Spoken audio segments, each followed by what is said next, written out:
अस्सलाम वालेकुम viewers, I am Hina Mahjabeen. I hope you all will be fine.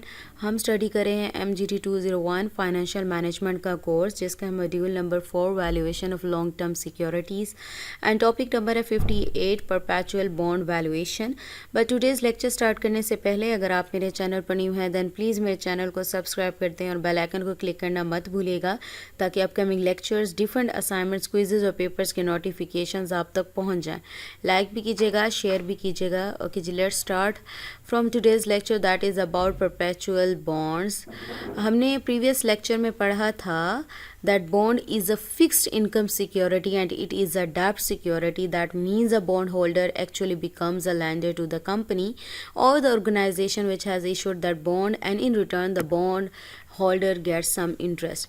Previous lecture में bond के बारे में क्या पढ़ा था कि ये एक फिक्स्ड इनकम सिक्योरिटी है, या इसे डेब्ट सिक्योरिटी भी कहते हैं, बिकॉज एक तरह से आप किसी को कर्ज देते हो।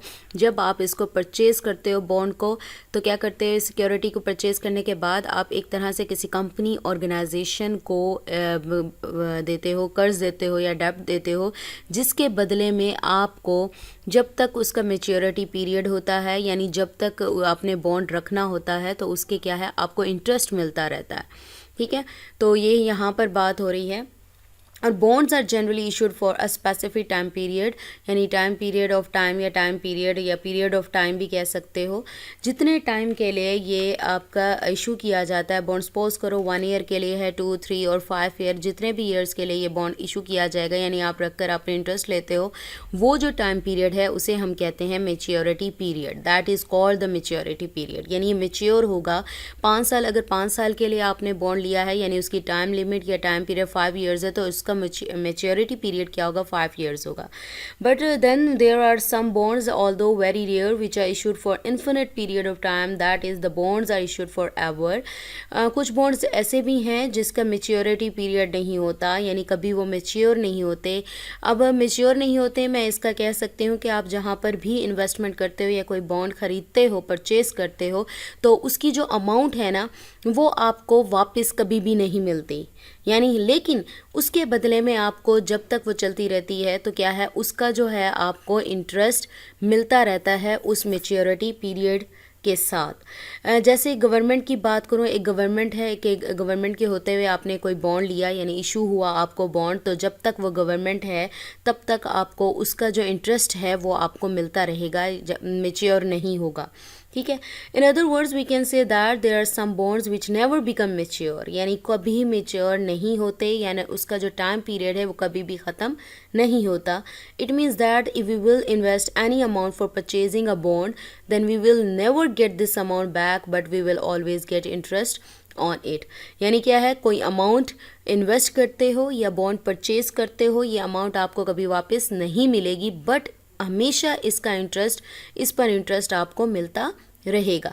Always till infinity are again relative terms, meaning that as long as the issued exist, if this bond is issued by a government, the interest will be paid till the existence of this government.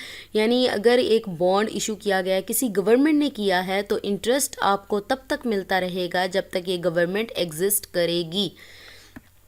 The question that comes to our mind, that why would somebody invest in bond where the investment will never be redeemed, यानी आप investment अपनी वापस ले ही नहीं सकते, तो क्यों करेंगे, रीज़न क्या है। बट ये भी ध्यान में रखें कि बेशक ये नहीं होता, रिडीम नहीं होता या फिर मेच्योर नहीं होता, इसकी मेच्योरिटी पीरियड कंप्लीट नहीं होता, इन्फिनिट टाइम के लिए है, बट इसके साथ साथ यानी जितने टाइम तक है ये आपको क्या है, इसका इंटरेस्ट हमेशा मिलता रहता है, यानी आप इस पर इंटरेस्ट अर्न करते रहते हो। Now the perpetual bond has a face value और the par value, and it also has a coupon rate. Face value, power value के बारे में मैं ऑलरेडी आप लोगों को बता चुकी, कूपन रेट के बारे में भी पढ़ा था, but that is there is a fixed rate of interest with which the interest is pay to the bond holder, यानी एक फिक्स्ड रेट होता है इंटरेस्ट का कि इतने परसेंट, यानी आपको 10% मिलेगा, 20% मिलेगा, तो वो बॉन्ड होल्डर को पे किया जाता है उतने ही परसेंट इंटरेस्ट का। Perpetual bonds do not have any maturity and there is no maturity value and no maturity period.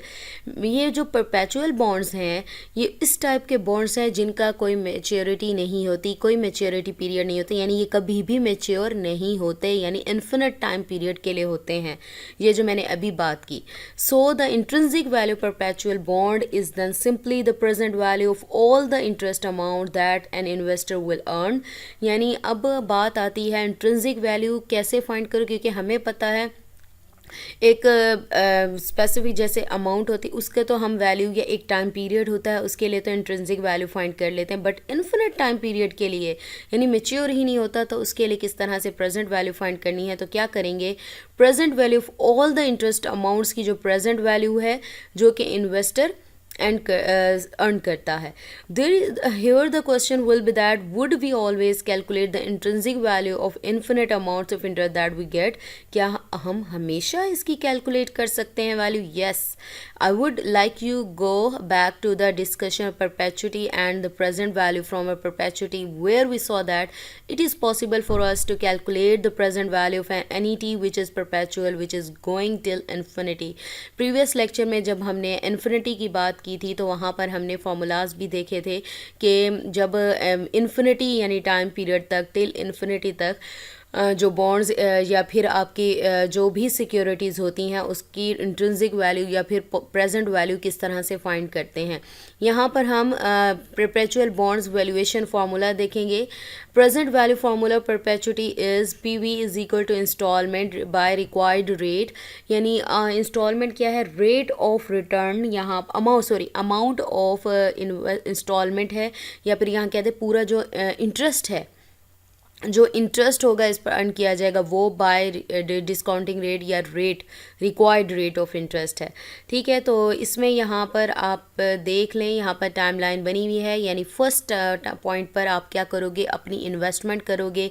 इसका मेच्योरिटी पीरियड नहीं है, यानी ये आगे चलती रहेगी. यानी ईयरली अगर बात करूँ तो एवरी ईयर आप इस पर इंटरेस्ट अर्न करते रहोगे और ये कभी मेच्योर नहीं होगा, यानी इसका टाइम पीरियड कभी भी ख़त्म नहीं होगा. Let's see an example. A bond is issued forever. जब फॉर एवर की बात हुई मींस परपेचुअल बॉन्ड की बात हो रही है. एक तरह से हिडन है, इसमें आपको बता रहा है कि मैं परपेचुअल बॉन्ड हूँ. जैसे ऑर्डिनरी एन्युटी की बात की थी हमने, एट द एंड की बात करेगी तो हम समझ जाएंगे कि ऑर्डिनरी एन्युटी की बात हो रही है. जब स्टार्ट की बात करेगा तो मैं समझ जाऊँगी कि कौन सी है. आई थिंक दूसरी एन्युटी थी तो मुझे याद नहीं आ रही, तो वो है. ठीक है, तो इसमें कूपन रेट गिवन है 10% पर एनम है. फेस वैल्यू गिवन है या पार वैल्यू कह लो 5000 है. The required rate are given है 15% per annum. Calculate intrinsic value. मैंने ऊपर आपको फार्मूला दिखाया इंस्टॉलमेंट बाय रिक्वायर्ड रेट. मैंने आपसे कहा अमाउंट ऑफ इंस्टॉलमेंट जो है वो इंटरेस्ट है, इंटरेस्ट की अमाउंट है. तो फर्स्टली मुझे क्या करना होगा, इंटरेस्ट कैलकुलेट करना होगा, यानी अमाउंट ऑफ इंटरेस्ट कितनी है. यहाँ पर बात हुई अमाउंट ऑफ इंटरेस्ट फाइंड करने का फार्मूला मैं प्रीवियस लेक्चर में ऑलरेडी बता चुकी हूँ. आपने क्या करना है, फेस वैल्यू को मल्टीप्लाई कर देना है कूपन रेट से. तो कूपन रेट मेरे पास 10% है, यहाँ पर 5000 गिवन है. 10% यानी डेसिमल में करने के लिए 10 को डिवाइड करेंगे 100 से, आंसर विल बी 0.1. मल्टीप्लाई 5000 करो तो आंसर आएगा, इंटरेस्ट की अमाउंट आएगी 500 रुपीज़. तो हमारे पास जो इंट्रिंसिक वैल्यू थी इसकी परपेचुअल बॉन्ड की, इंटरेस्ट बाय रिक्वायर्ड रेट था. इंटरेस्ट का जो वैल्यू आई है वो 500 आई है और रिक्वायर्ड रेट यहाँ गिवन है 15% पर एनम. तो 15% से डिवाइड करोगे, परसेंट को डेसिमल में करने के लिए 15 को डिवाइड करोगे 100 से, आंसर विल बी 0.15. और जब 500 को 0.15 से डिवाइड करोगे तो 3333.33 आंसर आ जाएगा. ये हमारे पास आ गए इंट्रिंसिक वैल्यू परपेचुअल बॉन्ड की. ठीक है, तो इंट्रिंसिक वैल्यू क्या होती है, ट्रू वैल्यू होती है. मैं अगर बता दूं ट्रू वैल्यू या प्रेजेंट वैल्यू कह सकते हो इस तरह से कि मैक्सिमम अमाउंट जो मैं पे करूंगी, यानी कोई भी बॉन्ड या कोई भी सिक्योरिटी परचेज करने के लिए अगर तो मेरे पास ये जो मार्केट वैल्यू के साथ जब मैंने देखना हो कि कौन सा बॉन्ड या सिक्योरिटी मुझे परचेज़ करनी चाहिए, कौन सी बेनिफिशियल प्रॉफिटेबल होगी, कौन सी मुझे लॉस में ले जाएगी, तो मैं क्या करती हूँ, पहले इंट्रिंसिक वैल्यू फाइंड करती हूँ, देन उसको मार्केट वैल्यू से कंपेयर करती हूँ। कैसे? इंट्रिंसिक वैल्यू यहाँ पर देखें, ये 333.33 आ रही है।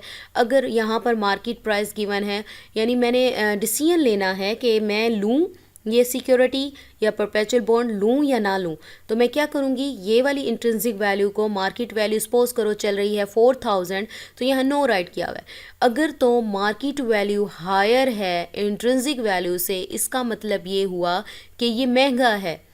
ठीक है, मेरी इंट्रिंसिक वैल्यू यानी ट्रू वैल्यू इस सिक्योरिटी की या इस बॉन्ड की ये है, बट मार्केट में महंगा मिल रहा है, वो है 4000 का।